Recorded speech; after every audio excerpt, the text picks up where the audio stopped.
Hey guys, it's Ben the Coin Geek at Old Pueblo Coin in Tucson, Arizona. Thanks for joining me today. Please like, share, subscribe, do all of the algorithm stuff. Today we have a pretty quick little video, but it's a Crackout video submission, stuff that went into PCGS. And this stuff was sent in. How long did this stuff take? I don't know. This was, I think, some type of an economy service, and it took a lifetime. No, actually, I think, all right, I don't have a date on that slip that's right by me. So I want to show you first a coin that was not a Crackout, but is a very popular coin to look at, the 72 double die. So for those of you who aren't familiar, there's lots of things on the interwebs and the TikToks and whatnot that talk about varieties. And one of the ones that I think is, I don't know if I want to say underrated, but one of the most dramatic, if not the most dramatic double die is the 72. And a lot of people know the 55 very well. There's some other ones that are interesting that are kind of more minor. And this guy here, the 72, is super cool. I mean, this is just with the 10 power loop. You can see we have doubling all the way across the top, all of the Liberty, all of the date, and a very, very cool piece. And very collectible. Nice bright unk. And of course, this is questionable color unk details. And I'm not surprised by the grade. It's something that when I sent it in, I was pretty sure that's how it would come back. But even in unk details, it's probably a $300 to $400 type coin. But let me show you exactly what happened on this coin. So a penny should look a little bit more like this, especially from that time period. And I happen to know the difference in color. It's a little bit pink. That's how I would describe it. But if you want to know exactly what that looks like when you take a coin and this is it. This is like Two-Face here, right? So this coin actually, there is a jewel luster type product that is used oftentimes to dip coins or jewelry. And you'll see it used on lots of different things, but mostly if you use it on copper, this is what happens. It turns that orange color into a pink color. And so this coin I half dipped, and you can see the results. Pretty dramatic, actually. Pretty dramatic. So, not surprised by the results on that at all. Next up, we have some Crackout action. So a customer of mine had two ICG graded MS70s on these 1989 Silver Eagles. He said, I want to crack them out and send them in. So MS69 Silver Eagles are worth maybe 50 bucks, and in 70 they're worth over $500. So we're gonna go ahead and look at this, and you can tell me right away if you think this would get a 70 or not.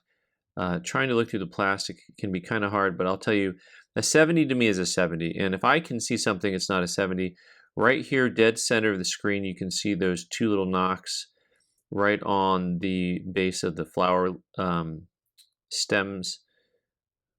Flower is the wrong word here, but you see there's vegetation in her hand, whatever that be. So is this a 70? No, it is a 69er. 69er on that guy. Next up, we've got the other one, which, you know, very promising, by the way. I really actually enjoy the look of the earlier Silver Eagles before they did the redesigns in, like, oh, heavens help me. What year am I thinking of? In the 90s, the early mid-90s, they kind of switched to where you don't have the same really cool domed outlook to them. The luster's a little different. Once again, that mark in the middle of the shield, actually the one third row from the left, I think is a natural depression, but then the one third row from the right, those are two little hits. You know, I don't know that there's really much of a way to actually get a 70 on anything. And it's hard to tell sometimes because even this little bright spot below the stars, those are actually a natural mark, and those should not go against the coin, in my opinion, and I'll just leave it at that. Same thing with like this little mark on the rim here. That's actually more of a natural mark that is embedded from the strike process. 69, 70. Big difference in price on these guys. All right, next up, I got two other coins we cracked out. So So this is interesting story here because we had these NNC coins come in, bunch of Ikes, and so Ikes are kind of sneaky coins because one, they're just kind of like never attractive. No offense to President Dwight, but they're just hard to find attractive ones. So when you can find coins that have like good luster with few contact marks, they might be worth something. So we got a whole slew of these NNC coins in, and we actually sent a few back to PCGS a while ago. And this one's kind of bright. What happened to all my... I had a bunch that had some toning to them in here somewhere. Okay. Well, riddle me this, Batman. Here we go. Some of that yellow and purple action. So we had a couple that we sent into PCGS, one or two, and they looked just like this. And they were really super cool looking, and they straight graded. And so I was like, okay, well, let's send a couple more in. Like, I really like this yellow tone.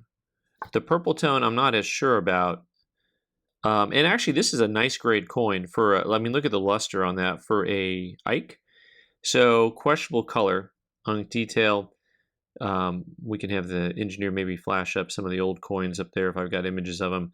But you can see this is from the same group. And so questionable color, unk detail. I actually think we sent those into CAC, maybe. I don't know. Too many coins. Too many coins. So, of course, that is a result that's not too unexpected. And then here, this 1973 MS67. So to give you a rundown on some of these Ikes in higher grade, super hard to get the Ikes in that high of a grade. So like on that 74 Ike, MS65s are 40 bucks, 66s are 120, 67s are $5,000, and that's because they just don't come nice. They're just not attractive. In the 73 Ike here, the 67 would be like $3,500, which is crazy money.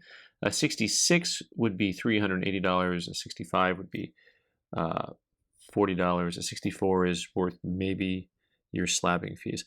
Interesting coin. We actually like the coin. I think that a 64 is kind of a disservice on this particular one. It has some of those minor contact hits that you will see on Ikes on the cheek, as always, but the fields, I think, are fairly open. Fun fact also, Ikes have a lot of varieties. I'm not familiar with all of them offhand, but one is actually called the Smiling Eagle, which I don't know if this is it or not, but if you've never taken the time to look closely at an Ike, you are not alone. Also, for my collectors who have shown me the different varieties on Ikes, it's actually quite fascinating. Compared to a lot of the US coins, the Ike, the Ike world, the coins actually look different. Unlike some variety collectors where it's like microscopic or something, that's you would never notice because it's like 18th hair from the back. It's usually there's stuff on there that's going to be more along the lines of the globe actually looks different. The eagles things really look different. All right, so y'all, thanks so much for being here today. I'm Ben the Coin Geek. You can subscribe by clicking on the owl button in the corner and watch more videos on the right side of the screen. Thanks.